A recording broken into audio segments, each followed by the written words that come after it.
Welcome to another coffee tasting. I'm your host, Aaron Taylor, and today we are tasting another coffee by Stumptown Coffee. Today we are trying the Bies Penantan, which is a coffee from the northern highlands of Sumatra Island. And so with this coffee, we're going to learn a lot about the history of Indonesian coffee, how coffee made its way to Indonesia from Dutch colonialism, and we're going to learn a little bit about the flavor notes that we get from this region of Indonesia and why we get those flavor notes. So, for those of you guys who are joining me for the first time, welcome. It is an honor to have you. And for those of you who are returning, welcome back. It is an honor to have you return and learn a little bit more about coffee culture, and it really shows your passion for coffee. So, thanks everyone for joining me in today's coffee tasting. Let's go ahead and get this started. So for those of you who are joining me for the first time, we like to brew our coffee 3 different ways. We like to brew our coffee on a pour-over, Chemex, and a French press. That way we really get to explore the different flavor notes of the coffee. And so with the pour-over, we'll have a paper filter. So we're going to absorb a lot of the sediments, but a little bit of the oils are going to pass through, giving us a brighter cup of coffee. With the Chemex, we have a triple paper filter. So it's going to absorb a little bit more of those oils along with the sediments. So we're going to end up with a more balanced cup of coffee. And with the French press, it is a fully submerged cup of coffee with a coarser grind, and so we're going to end up with more sediments, more oils, so the flavor of our coffee is going to be that much more intense. It's going to be very similar to the Chemex, but with the flavor dial turned up. And so let's go ahead and get this coffee tasting started. So first we're going to try the pour over. So with the pour over, we have that single paper filter, so we're absorbing those sediments. And then we're absorbing some oils as well, but not all the oils. Some of the oils are going to make its way through, and that is going to impact the flavor of the coffee, giving us a brighter flavor than what you would normally get in a French press or a Chemex. And it's because of those oils that make its way through are going to give us a brighter, more citrusy cup of coffee, or in this case, we're going to get a bright cedary flavor.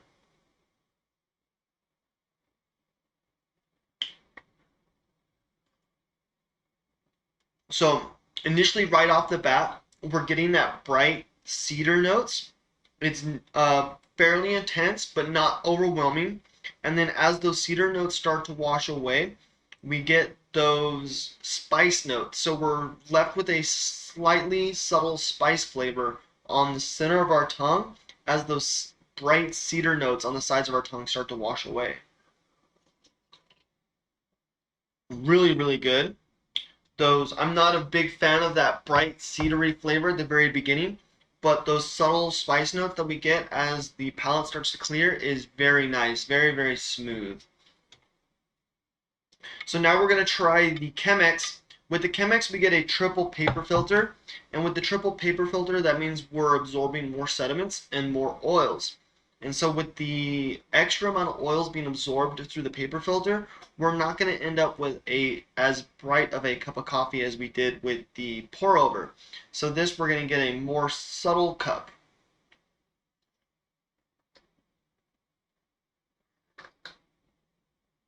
So immediately right off the bat, we're getting that cedar flavor, but it's not as bright, not as intense as it is on the pour over.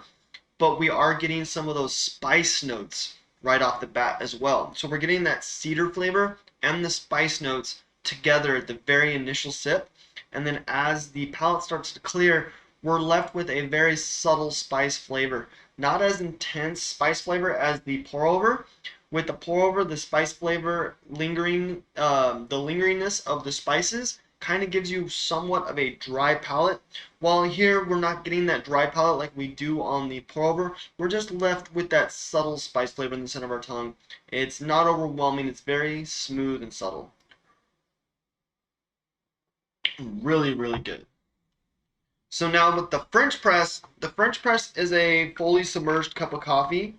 It has the longest contact time with the water, but then it also has the coarsest grind, so there's not going to be as much surface area for the coffee to brew from. And so there's kind of like a balancing act where these have a finer grind, but they're going to have a faster brew time. So there's that balancing act, and then also the different amount of sediments and oils is going to impact the flavor.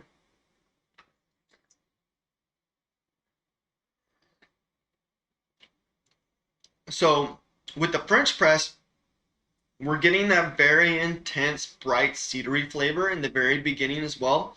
But then also we're getting an intense spice flavor along with it.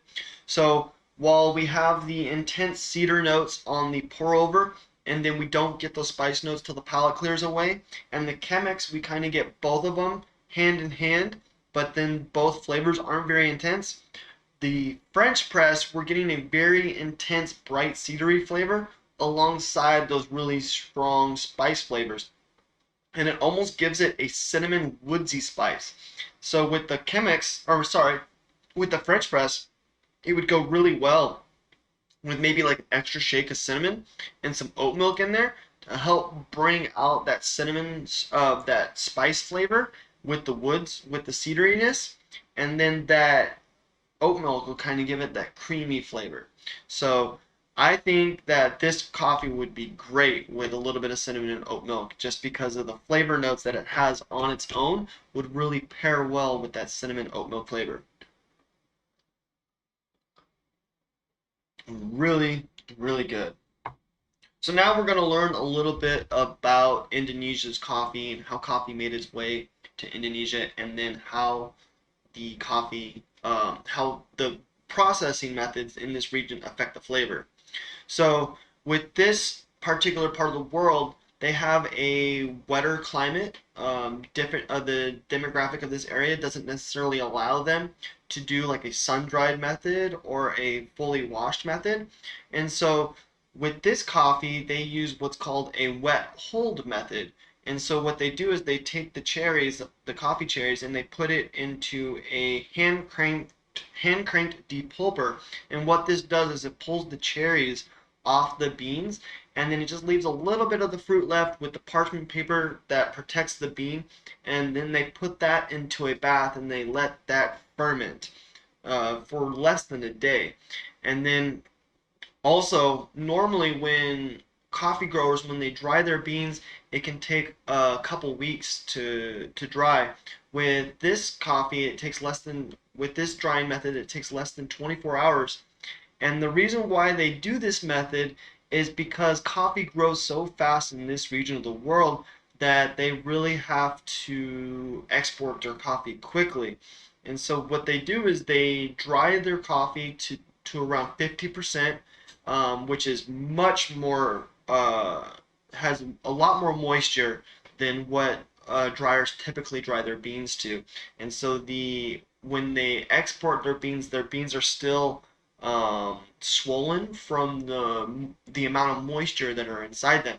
And so when they export their beans, they pretty much let the middleman continue the drying process and then roast their beans.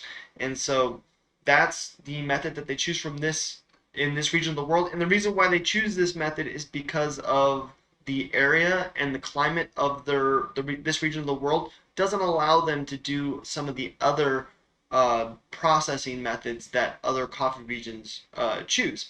And because of this processing method, that's what causes the really woodsy, spicy notes and earthy notes that is very typical to a Sumatra or Indonesian coffee. And so when you drink an Indonesian coffee or a Sumatra coffee and you get those strong, woodsy, spicy notes like a cinnamon spice or an allspice or even like a peppery spice, the reason why you're getting those notes is because of the processing method alongside with what's in the ground providing the nutrients. And so really cool to learn about what impacts the flavor of our coffee. And so now we're going to learn a little bit about how coffee made its way to Indonesia. So coffee first made its way to the island of Java in 1696, but the first crops failed due to flooding, and so the Dutch governor of Malabar, which is in India, sent another set of shipment of seeds in 1699, and then it was then that coffee actually thrived. And in 1711, was the first shipment of coffee beans, and in 1718 exports reached around 2,000 pounds a year. And so coffee really expanded in this region. It really thrived and grew a lot, but it came at a cost because the Dutch colonialism and the Dutch governor made a lot of money off of coffee exports, but the people of Java and East Timor and other coffee growing regions in this area, when it first began, didn't make a lot of money because it was forced labor. Their land was pretty much taken from them, or they were pretty much told to grow a specific crop, or the land was going to be taken from them. So in order to keep their land, they had to pretty much cooperate with the Dutch colonialism. And so a lot of people in this area switched to growing coffee because they were forced to, and then they also didn't make as much money as they should have because of the forced labor and the government, the Dutch government, taking the money from the people. And so with coffee in this region, it starts off as a fairly negative story. But then as time goes on, we begin to grow and make changes. And so what's nice is this part of the world has changed a lot in terms of fair wages and fair trade, and other things like that. And so it was after World War II is when the people of Indonesia, specifically the Aceh region of Sumatra, gained their independence from Dutch colonialism, and it was the independence of Dutch colonialism that really allowed them to thrive even more. They continued to grow coffee, and in the 1850s is when coffee actually started to make its way into the Sumatra region of Indonesia, and the Aceh region, which is the northern west highlands of Sumatra, was the second region of Sumatra to begin growing coffee. And so with the fair wages and fair trade and the just abundance of coffee and just the fact that it thrives in this part of the world, provides a really strong economy for the people of Indonesia. And so with Sumatra and East Timor, 80% of their economy relies on coffee exports. And that's super important because with fair wages and fair trade, a lot of the farmers in this region of the world are seeing a lot more of that money than when they did when they were being forced to grow coffee. And the best part about it as well is the fact that they can take the cherries of the coffee and they can put that back in the ground to refertilize the soil and put nutrients back into the ground so that they can continue to grow coffee. And so even though coffee in this part of the world started off as a negative story, the changes and evolutions around the world and the practices that we do in terms of trading with other countries has helped the people of Indonesia and specifically the island of Sumatra grow financially and gain a stronger economy. And so with the fair trade and proper wages for farmers in this part of the world, it has really allowed them to grow their facilities, grow more coffee, and make it more sustainable so that they can create a better livelihood for themselves and for future generations.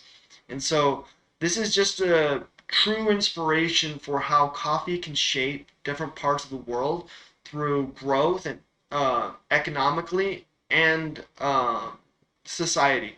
And so we have societal growth where views and opinions and how we treat other people are changed, and then we have economical growth because of those other changes. The society changes allowed the economic growth because we as a society, we demand fair trade for our farmers, and because we demand fair trade for our farmers, it's allowing for a stronger economy for those farmers so that they can make their land much more hospitable, and so they can continue to grow more coffee and make more money in the future.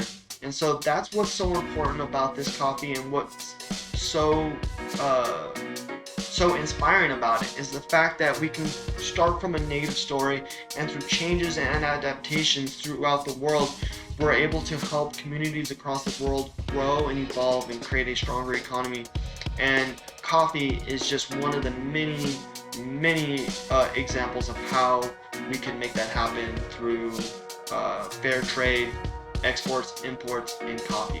So that is the story of Sumatra, Indonesian coffee, and the Aceh Bies Penantan, and how coffee affects the people of Aceh, and how they have come a long way from Dutch colonialism to their independence and gaining a strong economy. So super cool, super inspiring to learn about their story and just have that much more respect for the coffee that comes from Indonesia. So thank you all for joining me in today's coffee tasting. I hope you guys enjoyed. If you guys did enjoy today's coffee tasting, go ahead and hit the link above. That is going to be a list of videos that I have done in the past, and the link down below is just going to be a video that YouTube thinks that you might like. So thanks again everyone for joining me in today's coffee tasting, and I hope your coffee was just as delicious as mine was.